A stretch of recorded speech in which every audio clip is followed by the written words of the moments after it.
حبیب اللہ پکارو یا رسول اللہ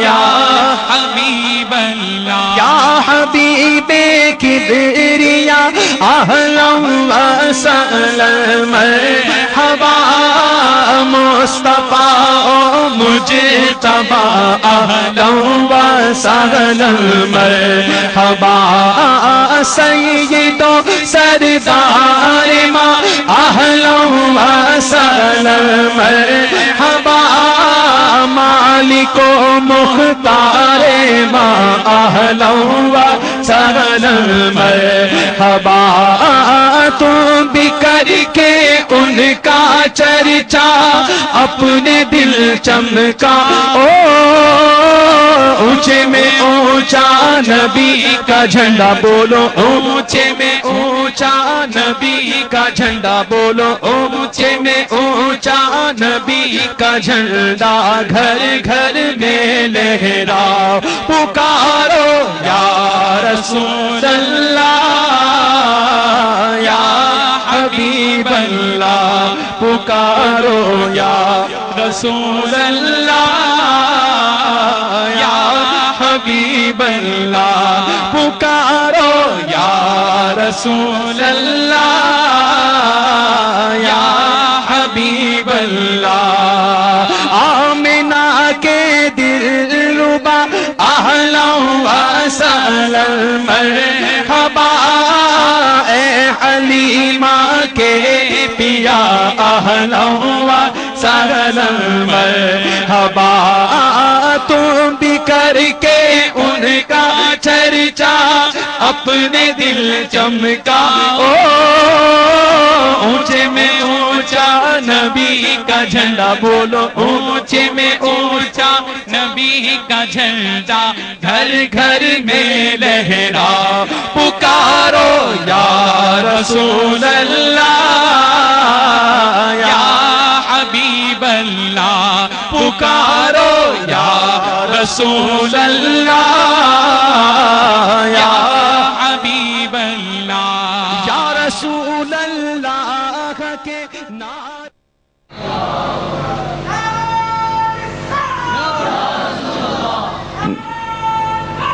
یا نکلی نا آواز میں نے کہا تھا نا منوا کے چھوڑوں گا اپنی بات آئی تو مانیں گے بتائیے فائدہ ہوتا ہے یا نہیں ہوتا ہے ایسے نہیں مانتے جب تک آپ کو کچھ ملتا نہیں ہو میمن حضرات تو ویسے ہی نہیں مانتے نا فائدہ ہیں بڑا مشہور لطیفہ ہے میمنوں سے کہتے ہیں خدا پوچھے گا قیامت میں جنت میں جانا ہے یا دوزخ میں وہ کہیں گے جدھر 2 پیسے کا فائدہ ہو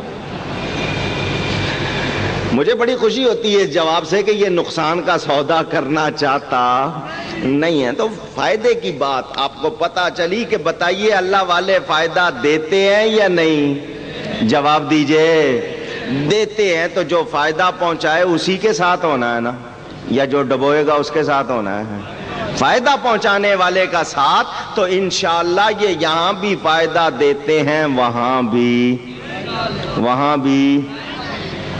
میرا اپنا تجربہ ہمارے پیر و مرشد حضرت صاحب کرما والے رحمت اللہ علیہ چشتیاں شریف جو میرا ننیال بھی ہے بڑی مشہور خانقاہ چشتیوں کی یہ اشرفی سلسلہ بھی چشتی ہے چشتی نظامی سلسلہ تو مزار ہے چشتیاں شریف میں حضرت قبلہ عالم خواجہ نور محمد صاحب مہاروی رحمت اللہ علیہ کا 2 مزار ہیں اس شہر میں بڑے مزار ایک حضرت بابا فرید کے بھانجے کا جن کا نام تاج الدین سرور جن کی وجہ سے اس علاقے کو بستی تاج سرور کہا جاتا تھا اور اب نام چشتیاں شریف ہے اور دوسرا مزار قبلہ عالم خواجہ نور محمد صاحب مہاروی کا یہ کون ہیں یہ پاکستان میں سلسلہ عالیہ چشتیہ کو دوبارہ لانے والے بابا فرید الدین مسعود گنج شکر رضی اللہ عنہ سے خلافت ملی حضرت نظام الدین اولیاء کو وہ لے گئے دہلی سے آگے ہندوستان کے علاقوں میں یہ سارا پھیلتا رہا سلسلہ وہاں سے حضرت محب النبی رحمت اللہ علیہ سے یہ قبلہ عالم دوبارہ پنجاب میں لے کر آئے وہاں ان کا مزار شریف عرس ہو رہا تھا حضرت کا 3 ذی الحجہ کو قربانی کے مہینے میں 3 تاریخ کو حضرت کا عرس ہوتا ہے تو حضرت صاحب ہمارے پیر و مرشد ان کے عرس میں ضرور جایا کرتے تھے.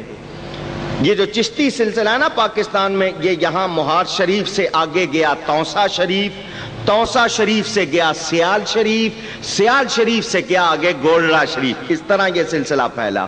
تو یہ مرکزی خانقاہ ہے. تو حضرت کا جو داخل ہونے کا دروازہ نا باہر کا، وہ سمجھے وہاں پر، اور مزار اس سے بھی کئی دور آگے جا کے درمیان میں بہت بڑا سین ہے، اس سے آگے خلقت بھری ہوئی، اتنا زیادہ ہجوم. تو حضرت صاحب تھے مزار شریف کے احاطے میں، ہم ابھی تھے دروازے میں. تو حضرت صاحب نے وہیں سے دیکھ کے ہمیں اشارہ کیا کہ آگے آ جاؤ، وہیں سے دیکھ لیا ہجوم کے باوجود. تو والد صاحب نے وہ جو جملہ اس وقت کہا تھا میرے آج تک کانوں میں محفوظ ہے، انہوں نے کہا جو یہاں نہیں بھولے وہاں کیسے بھول جائیں گے. اندازہ کریں تو یہ اللہ والے ہمیں چھوڑتے. ذکر آیا ہے ان کا، قبلہ عالم کا ایک واقعہ سناتا ہوں، شاید آپ نے کبھی نہ سنا ہو، اور جنہوں نے سنا ہوا ہے ان کے ذہنوں میں تازہ ہو جائے. یہ ہستی کون ہے ذرا ان کی شان پہچانے. چشتی سلسلہ ہے اور عرس بھی چشتیوں کا ہے، ذرا ذکر سنیں. اس علاقے میں مہار شریف میں ایک مولانا صاحب تھے، حج پر جانے لگے. پہلے وقتوں میں رواج تھا کہ حج پر جانے سے پہلے ہر جاننے والے سے مل کر معافی تلافی کرتے تھے، کچھ لین دین ہو ختم کر کے کہ پتہ نہیں واپس آنا ہے نہیں آنا، حج پر جائیں تو پاک صاف ہو کر جائیں. اور آج کل تو جس کے پیسے مارنے ہوں اس سے چھپ کے لوگ حج پہ چلے جاتے ہیں، جو حال ہو گیا ہے. اور جاتے وقت کیا ہوتا ہے، ایک ہاتھ میں جناب تسبیح ہوتی ہے، بائیں کندھے پہ جناب اس کے مصلی ہوتا ہے. اگر آپ دیکھیں نا حجی جو جا رہا ہے، ایک مصلی ہوگا، ہاتھ میں تسبیح، واپس آئے گا ایک ہاتھ میں VCR ہوگا، دوسرے میں ٹی وی ہوگا. یہ تو حج ہو گیا اللہ ماشاءاللہ آج کل لوگوں کا. اللہ تعالی ہمیں صحیح حج نصیب فرمائے. تو وہ مولانا صاحب حضرت صاحب سے بھی ملنے آئے، چونکہ عالم تھے، بزرگ تھے، مگر دل میں خیال تھا کہ میں پڑھا لکھا آدمی ہوں، پڑھاتا ہوں، یہ تو فقیر آدمی ہے، صوفی آدمی ہے، اللہ اللہ کرتے ہیں. اپنے آپ کو وہ ذرا مولانا صاحب کچھ سمجھتے تھے کہ میں ذرا کچھ زیادہ ہوں. اس سے مل کے کہنے لگے کہ میں بڑی دور سے آیا ہوں، پتہ نہیں زندگی پر ہے یا نہیں، میں چاہتا ہوں ایک رات کعبے کے اندر گزاروں. اس نے کہا مولانا ایک آدھ گھنٹے کے لیے چلے جاؤ، پوری رات یہاں رہنا مناسب. کہنے لگے نہیں میری خواہش ہے میں پوری رات. اس نے بڑا سمجھایا مولانا بہتر نہیں ہے ایک آدھ گھنٹے کے لیے کھول دیتا ہوں. کہنے لگے نہیں تم تالا بند کر کے چلے جاؤ، صبح آ کے کھولو گے مجھے نکال لے رہا. اس نے بڑا سمجھایا مگر ابھی کسر باقی تھی نا، مانے نہیں. اس نے کہا ٹھیک ہے. اس نے تالا کھول دیا، مولوی صاحب اندر، اس نے تالا لگایا اپنے گھر. مولوی صاحب کو بڑا مزہ، میں کعبے کے اندر ہوں، نفل پڑھ رہے ہیں، قرآن پڑھ رہے ہیں. اب آدھی رات ہو گئی، بندہ بشر ہے، اچانک پیٹ میں ذرا کچھ گڑبڑ شروع ہو گئی.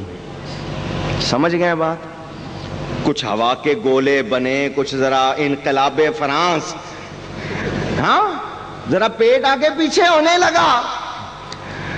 بڑے پریشان کہ میں تو کعبے کے اندر ہوں. دعا یا اللہ میری توبہ، یا اللہ میری توبہ. اس کی بات یاد آنے لگی، وہ کہہ رہا تھا کہ پوری رات نہ رہو. صحیح کہہ رہا تھا، میں مانا نہیں، میں نے بڑی غلطی کی ہے. کعبے میں تو گناہ کا سوچنا بھی گناہ ہے، گناہ کے سوچ میں لگ جانا بھی گناہ ہے. میں کیا کر رہا، اگر مجھ سے کچھ گڑبڑ ہو گئی تو بجائے ثواب کے تو الٹا میں پھنس جاؤں گا. یا اللہ میری توبہ، یا اللہ میری توبہ، یا اللہ میری توبہ. ادھر وہ پیٹ بولے کہ میں آج ہی ہوں، میں نے تو کبھی ادھار رکھا نہیں ہے، چیک فوراً کیش ہوتا ہے یہاں پر، ادھار کا معاملہ نہیں ہے. وہ جناب پیٹ شور کرے، مولوی صاحب پریشان. حضرت صاحب یاد آ گئے، حضرت قبلہ عالم فقیر یاد آیا. وہ فقیر کہتا تھا آج اگر اس فقیر نے بچا لیا تو آج مان جاؤں گا. آج ویسے نہیں مانتے، مشکل پڑے تو ہیں. آج پیر صاحب کو آزمائیں، مشکل ہوگی تو مانیں گے. آج اس نے بچا لیا تو مان جاؤں گا. کہا آج بچاؤ قبلہ عالم. اتنا کہہ کے مولوی صاحب کے آنسو گر رہے ہیں، بڑے پریشان. ان کو آواز آئی، آواز. ایک مرد اور عورت بات کر رہے ہیں، ذرا دھیان سے بات سننے کی کوشش کی. تو کسی خاتون نے پکارا یا رسول اللہ صلی اللہ علیہ وسلم آپ اس وقت کعبے میں جو آئے ہیں تو کیوں آئے ہیں؟ بڑے حیران کہ نبی پاک سے کوئی مخاطب ہے خاتون. تو حضور نے فرمایا عائشہ مجھے نور محمد مہاروی نے کہا ہے اس کے کوئی ملنے والے مولانا صاحب اندر ہیں ان کو نکالنے آیا ہو. مولانا کی چیخ نکل گئی. حج کر کے واپس آئے سیدھا حضرت کے قدموں میں. فرمایا مولانا کوئی تکلیف تو نہیں ہوئی، کوئی مشکل تو نہیں ہوئی؟ کہا حضرت بس میری صفائی ہو گئی.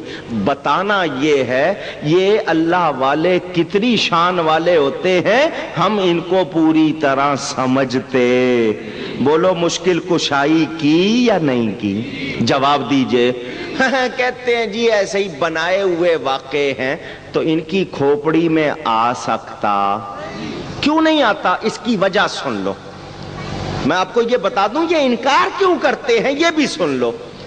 کیونکہ ان میں کوئی ولی، ذرا اونچی، یہ اس لیے کہتے ہیں انکار کر دو. کیوں کہ مانو گے تو اپنے اندر دکھانا پڑے گا اور ہم میں تو ولی ہے نہیں تو دکھائیں گے کہاں سے. لہذا بہتر طریقہ کہ انکار کر دو.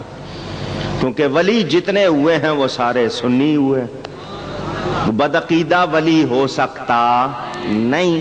تو ان میں کوئی ہے نہیں آسان طریقہ کہ انکار کر دو. وہی مشہور بات ہے نا، آپ کو لطیفہ سناتا ہوں. وہ بیٹا ماں کے پاس گیا، اماں میں نے شرط لگائی ہے یہ بتا کوا سفید ہوتا ہے؟ ماں نے کہا بیٹا نہیں ہوتا. اماں میں تو شرط لگا آیا ہوں. اس نے کہا بیٹا تو نے شرط تو لگا لی ہے مگر کوا سفید نہیں ہوتا تو ہار جائے گا. اس نے کہا میں نہیں ہاروں گا. اس نے کہا جب کوا سفید ہوگا نہیں تو ہارے گا نہیں تو اور کیا کرے گا؟ اس نے کہا میں نہیں ہاروں گا. اس نے کہا کیوں؟ اس نے کہا اماں میں مانوں گا ہی نہیں. جب میں مانوں گا نہیں تو پھر میں ہاروں گا بھی. وہی حال ان کا ہے. انہوں نے ماننا یہ مانتے نہیں ہیں. یہ اپنے کام پہ لگے ہوئے، ہم اپنے کام پہ لگے ہوئے. ہم اللہ والوں کو مانتے. ہم کہتے ہیں نگاہ ولی میں وہ تاثیر دیکھی، نگاہ ولی میں وہ تاثیر دیکھی، بدلتی ہزاروں کی تقدیر دیکھی. بدلتی ہے یا نہیں؟ صاحب عرس جن کا عرس منایا جا رہا ہے حضرت مخدوم سیدنا اشرف جہانگیر سمنانی. یہ جہانگیر کا لقب آپ کو غیر سے ملا، پورے جہان کو پکڑنے والا. اشرف آپ کا نام تھا. سادات حسینی سادات میں سے تھے آپ. بڑے بزرگ تھے. 4 سال 4 مہینے 4 دن کی عمر میں ماں نے بھیجا کہ قرآن شریف شروع کرو. 14 برس کی عمر میں پورے عالم بن گئے تھے. اور میں نے ایک کرامت پڑھی کتاب میں.